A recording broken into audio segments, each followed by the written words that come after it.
These were betrayals from within. Mothers, fathers, spouses, and siblings who drained the very fortunes their famous relatives worked tirelessly to build. Today, we peel back the curtain of 20 Golden Age stars whose own families stole their wealth. 1. Jackie Kugan, before Macaulay Culkin or Shirley Temple. There was Jackie Kugan, America's first true child superstar. At just 7 years old, he skyrocketed to fame opposite Charlie Chaplin in The Kid. With his cherubic face and natural talent, Kugan amassed millions in the 1920s. But by the time he reached adulthood, that money was gone. It wasn't lost to bad business deals or overspending. It was stolen by his own parents. Kugan's mother and stepfather lived extravagantly on his earnings. They bought luxury cars, took vacations around the world, and even built themselves a lavish estate, all while Jackie was left with little more than debt. When he turned 21 and asked for his money, his mother coldly replied, "No promises were ever made to give him anything." The betrayal was so public and so outrageous that it led to national outrage and ultimately legislative change. In 1939, California passed the Kugan Act, a law designed to protect child actors by ensuring a portion of their earnings would be preserved in trust until adulthood. Despite losing nearly everything, Kugan rebuilt a modest career, later becoming beloved again as Uncle Fester on The Addams Family. But he never forgot the betrayal that cost him a fortune, and his childhood. His story stands as one of the earliest and most devastating examples of familial greed in Hollywood. 2. Judy Garland Long. Before Judy Garland became a tragic icon, she was a pawn in the hands of her ambitious and controlling mother, Ethel Gum. From childhood, Judy was pushed to perform, often under intense pressure and even worse, medicated to meet her mother's demands.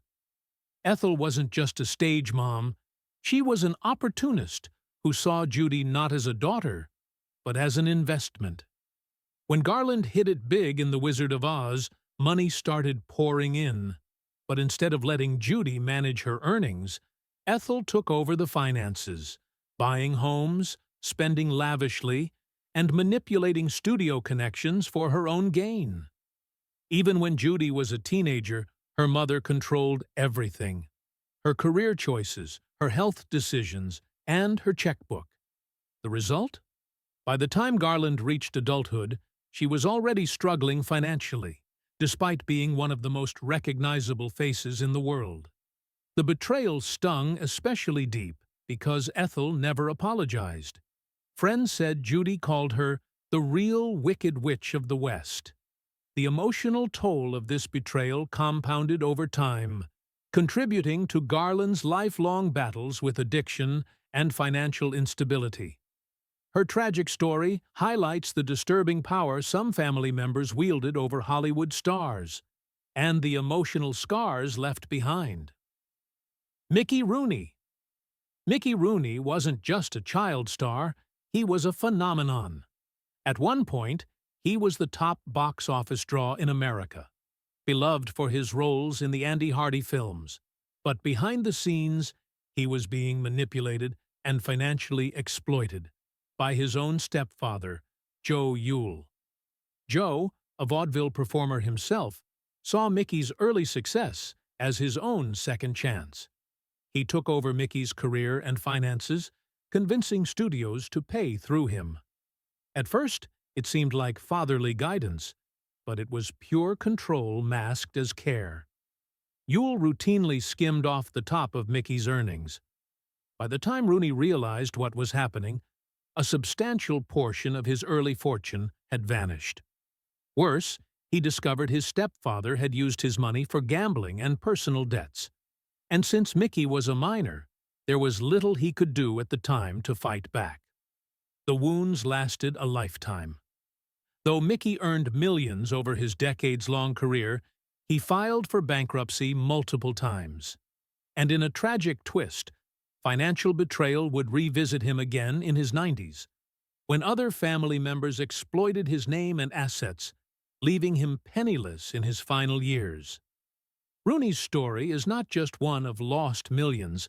It's about the lifelong trauma of being used by those who were supposed to love and protect you. Buster Keaton, the great stone face of silent comedy. Buster Keaton built his fame on death-defying stunts and unmatched comedic timing. But as brilliant as he was on screen, Buster had a tragic blind spot: his trust in family when it came to money. As a child, Keaton had already been working on the vaudeville circuit with his parents. His father, Joe Keaton, was often drunk and abusive, but he managed the family act and the finances.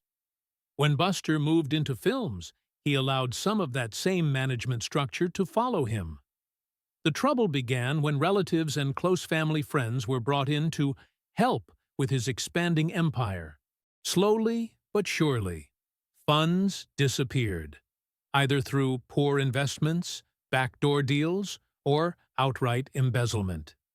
Keaton, ever trusting and focused on work, rarely questioned the missing money. By the time he finally took control, the damage was done. Later, during his difficult years at MGM and through 2 bitter divorces, Keaton watched as more of his earnings vanished due to both legal fees and predatory arrangements signed under pressure.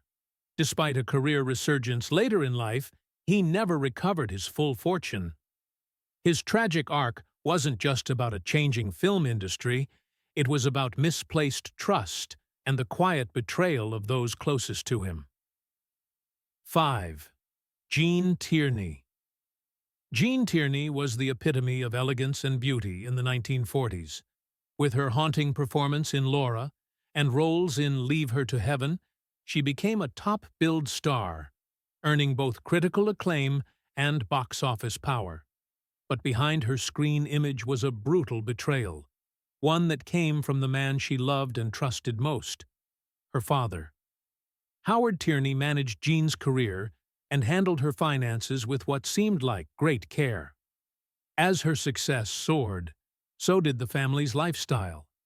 Lavish estates, country club memberships, and constant travel, all funded by Gene's earnings.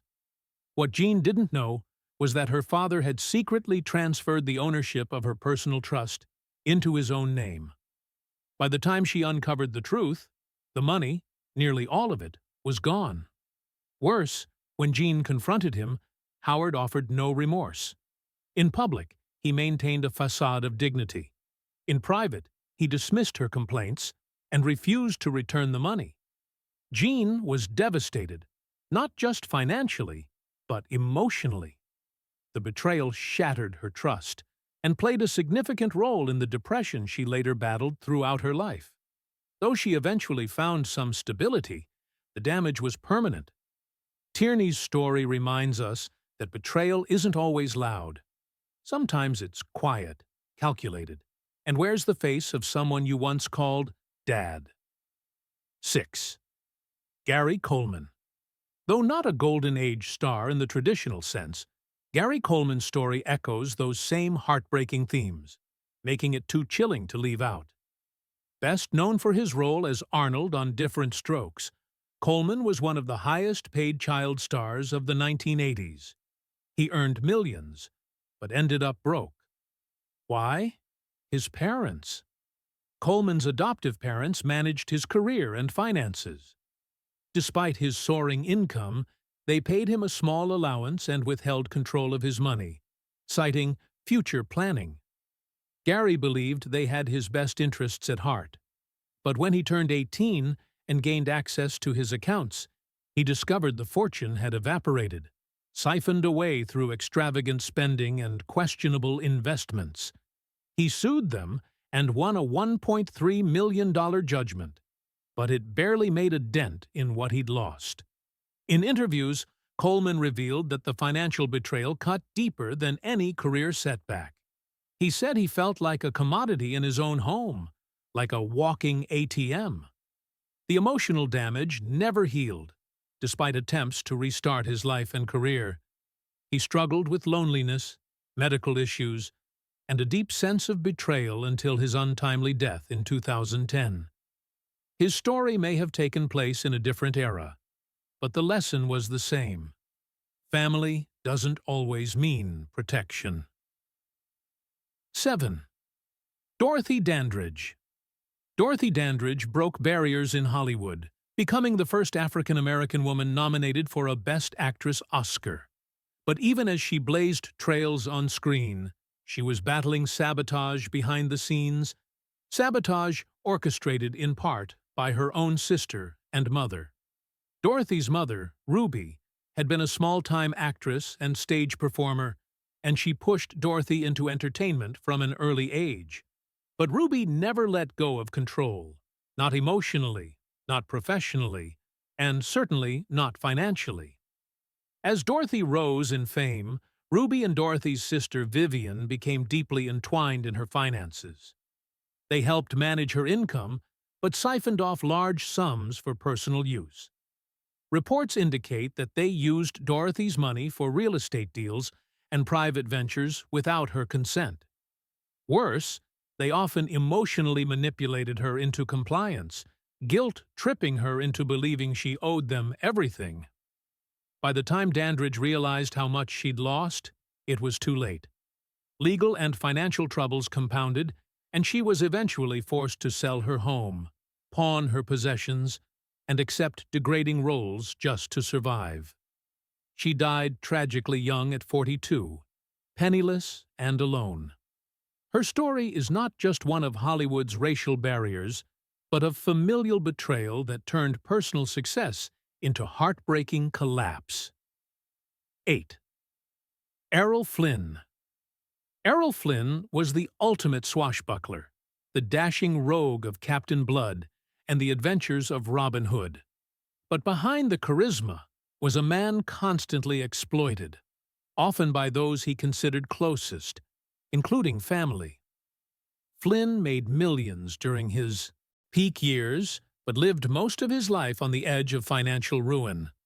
While he was famously reckless with money himself, throwing lavish parties, buying yachts, and traveling extravagantly, what truly decimated his fortune was a series of betrayals by business associates and relatives who saw him as an easy mark. His mother, who never approved of his lifestyle or career, took financial control during his early success and redirected funds to benefit herself and her favored charities. She reportedly disapproved of his womanizing and drinking and used money as a tool of control. Later, Flynn's own children, especially after his death, fought bitterly over his estate, further draining the remnants of his wealth. He had trusted the wrong people too often, and when the money ran out, few of those people stuck around. Flynn died in 1959 with just a few $1,000s to his name. For a man who had once owned castles and yachts, it was a tragic end. His story stands as a cautionary tale of fame, fortune, and family, who sometimes saw him as nothing more than a checkbook. 9. Veronica Lake. Veronica Lake was the sultry, silver-haired siren of 1940s film noir. With her signature peek-a-boo hairstyle and icy allure, she became an icon virtually overnight. But while Hollywood adored her, the same couldn't be said for her relationship with her own mother. Lake's mother, Constance Keene, had always been ambitious for herself. She pushed Veronica into acting not for her daughter's dreams, but to escape financial hardship.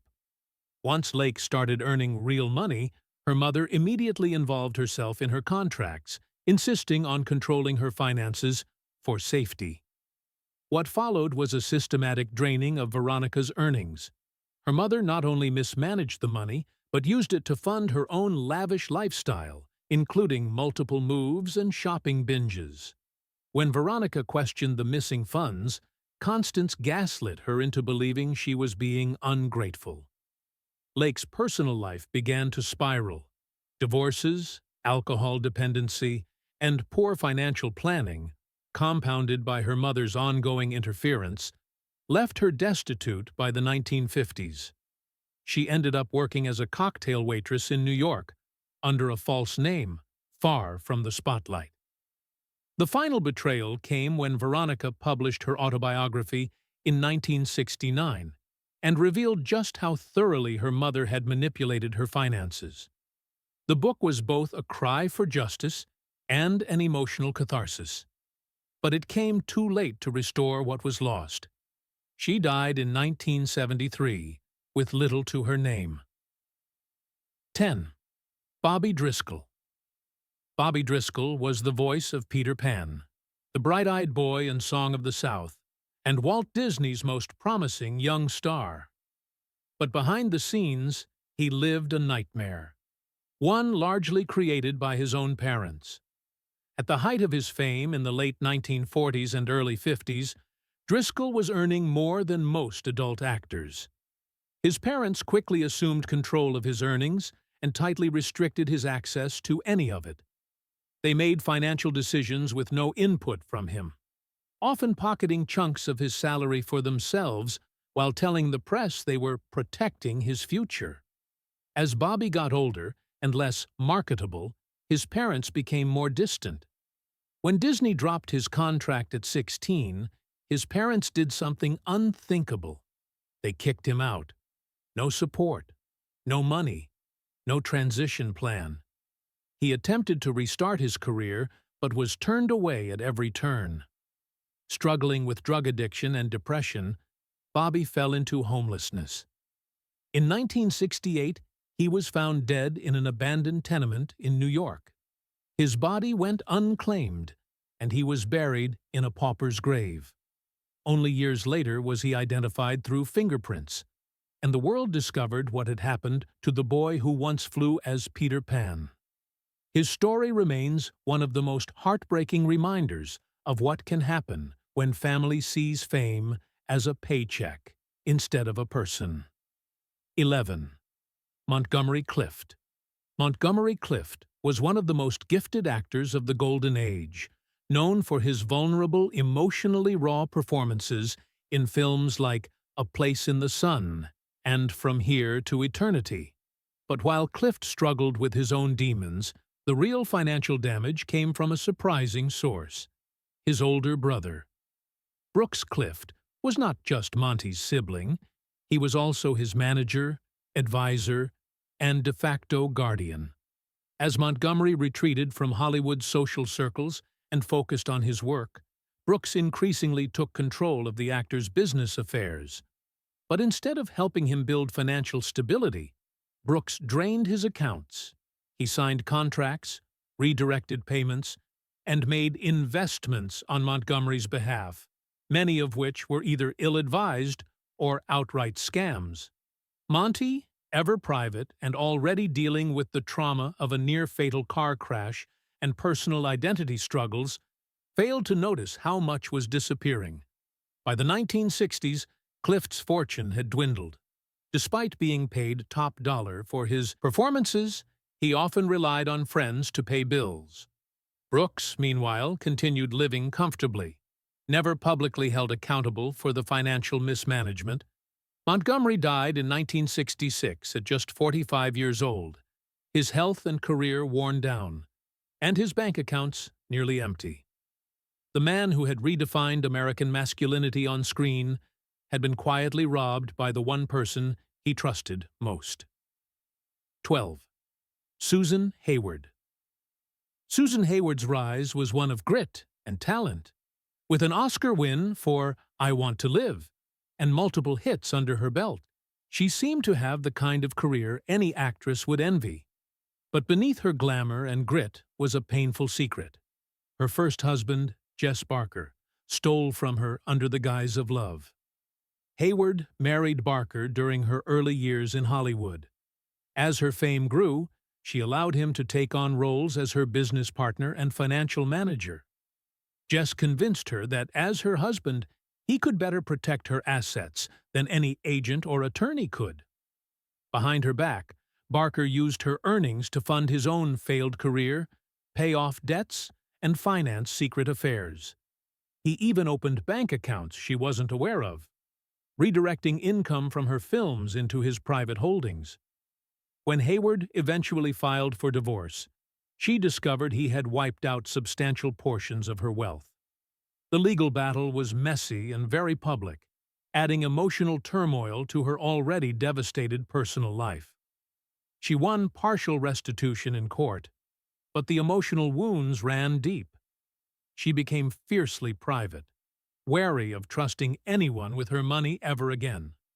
Though she rebuilt her career and lived with greater control in later years, Hayward's story remains a brutal example of how even love can be weaponized to steal, especially when fame and fortune are involved.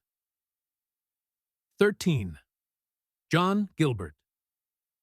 John Gilbert was once hailed as the great lover of silent cinema, a magnetic presence on screen with a dramatic flair that sent audiences swooning. At the peak of his career in the 1920s, he was earning more than $10,000 a week, a fortune by any measure. But the fall came fast and quietly, starting not in the studio, but at home.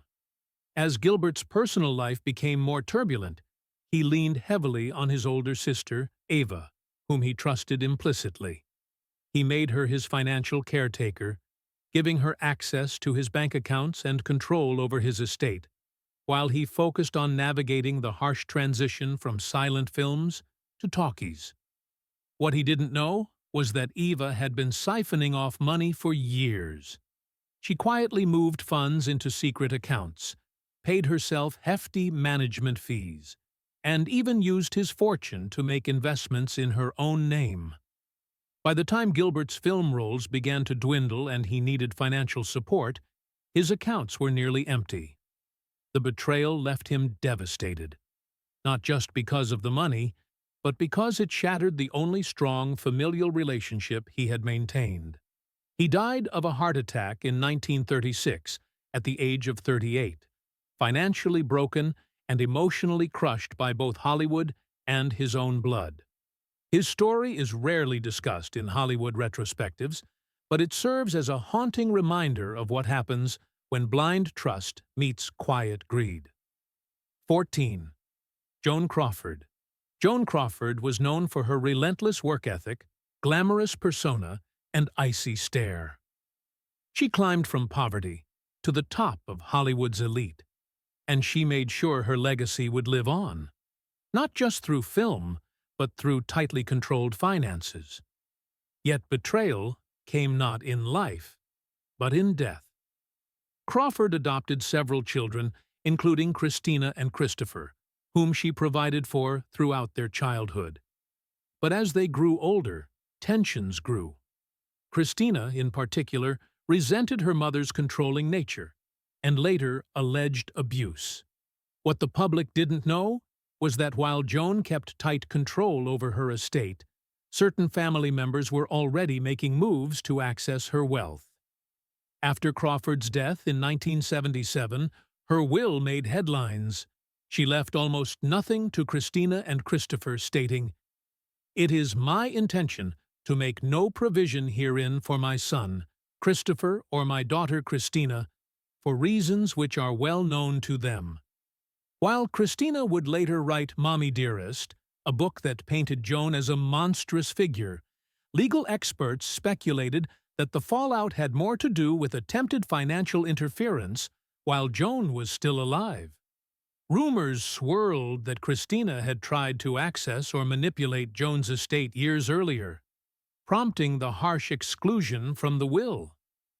Though Christina claimed emotional abuse, many believe her memoir was not just revenge, but also a cash-in on her mother's fame, profiting off the very legacy she was supposedly trying to expose. The result? A bitter, posthumous betrayal that turned a mother's death into a public scandal. 15. Ramon Novaro. Ramon Novaro was the original Latin lover of Hollywood, a silent film heartthrob who captivated audiences. Ben-Hur and dozens of romantic dramas. He was one of MGM's highest-paid actors in the 1920s, earning a fortune that should have secured his future. But what happened behind the scenes revealed how alone and vulnerable fame can leave someone, even with family around. Novaro, a devout Catholic and closeted gay man, had a complex relationship with his conservative family. Fearing scandal, they closely monitored his personal life and even discouraged him from hiring outside help, insisting that only family members should manage his finances. It was a mistake that cost him dearly. Several cousins and siblings took advantage of his trust. They moved into his home, took control of his bank accounts, and gradually drained his wealth under the guise of helping him.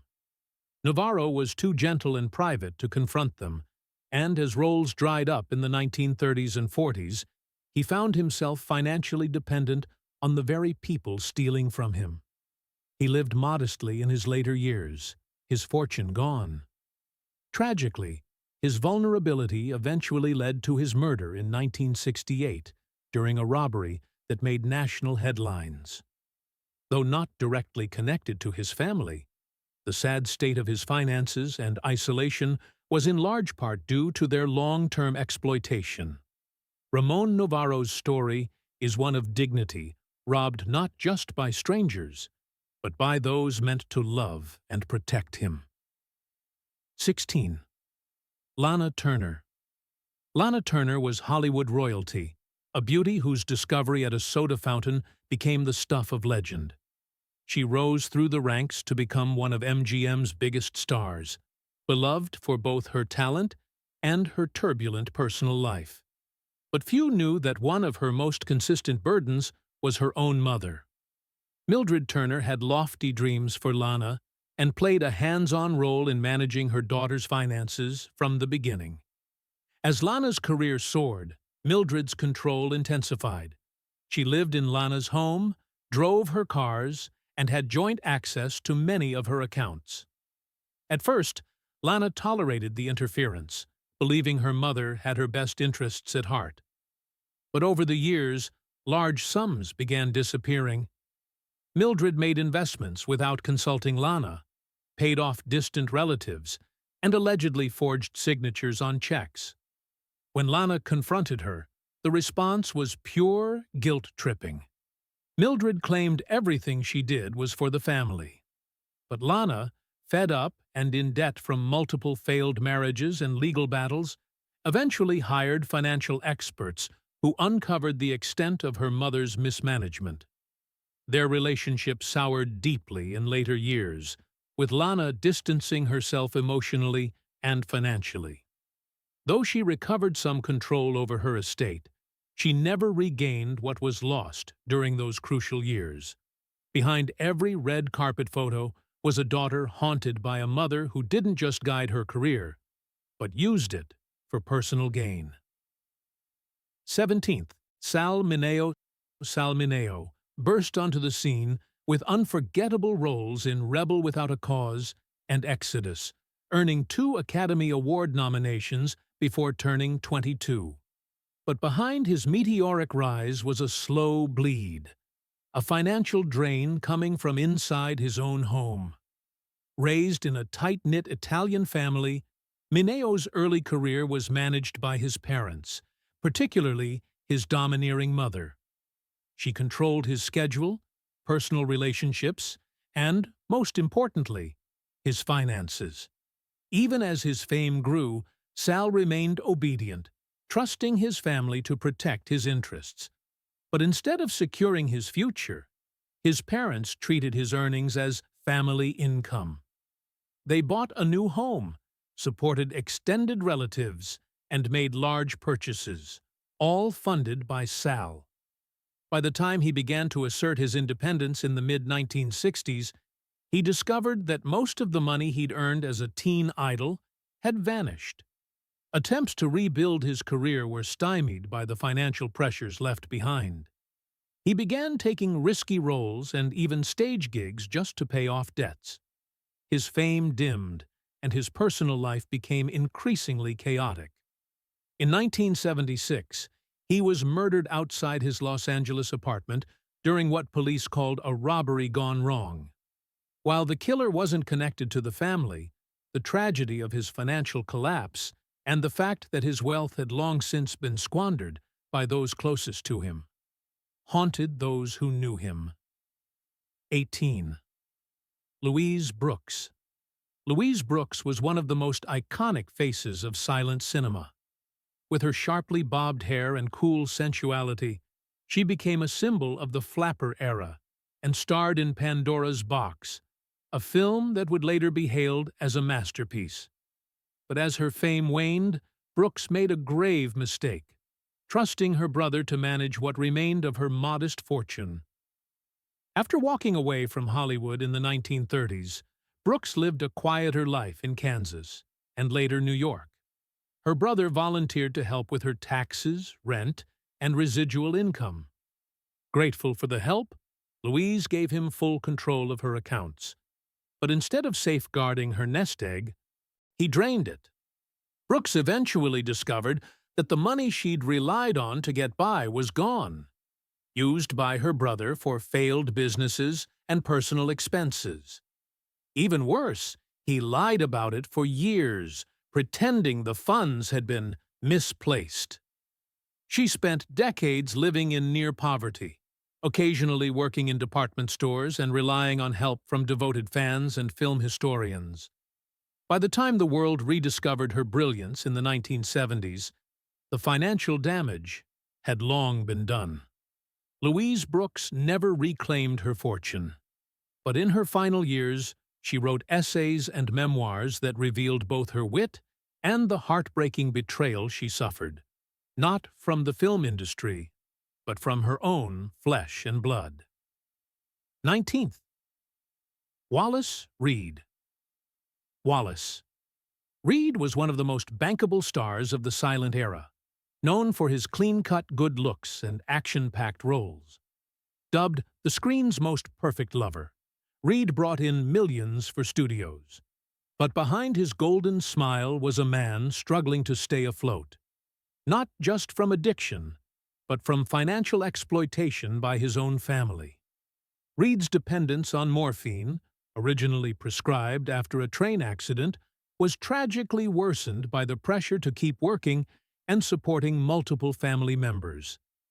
His wife, actress Dorothy Davenport, was said to control much of his earnings, doling out allowances and approving financial decisions. Meanwhile, several siblings and cousins were also reportedly living off his wealth. Though Dorothy would later become a respected filmmaker and advocate against drug use, some historians argue that her strict control over Wallace's finances enabled and prolonged his descent into addiction. She oversaw not only his money, but also his public image, making decisions that prioritized studio relationships over Reed's well-being. When Reed died at just 31 in a sanitarium, he left behind a devastated fan base and an estate far smaller than expected. Much of his earnings had disappeared, spent not by him, but by the people who claimed to love him most. 20th. Barbara Payton. Barbara Payton was the kind of starlet Hollywood loved to build up and tear down. With her smoldering beauty and raw talent, she captured attention in Kiss Tomorrow, Goodbye, opposite James Cagney. But she quickly became known more for her scandal-plagued life than her acting, and financial ruin followed swiftly. Raised in a tumultuous household, Barbara never had much stability. When she found fame, her family suddenly appeared at her side, offering to help manage her money, schedule, and endorsements. What they really wanted was control. They pressured her into giving them financial access, promising to help her stay on track. Instead, they enabled her downfall. Large sums were withdrawn to fund family business schemes that failed. Real estate deals went sour. Barbara began to spiral, caught between substance abuse, manipulative lovers, and the ever-growing weight of financial betrayal. By the mid-1950s, she was broke, living in cheap motels and occasionally arrested for prostitution. In her final years, she was dependent on social assistance, suffering from liver failure, and abandoned by nearly everyone, except a few old friends. Barbara Payton died at 39, a tragic symbol of Hollywood's cruelty. But beneath the headlines of scandal and addiction was a quieter horror: the theft of her future by the very people who should have protected it. Behind the glamour of Hollywood's golden age were stories of heartbreak far more tragic than any movie script. These actors gave the world their talent and charm, only to be robbed by the very families they trusted. Let their stories be a reminder. Not all betrayals come from strangers.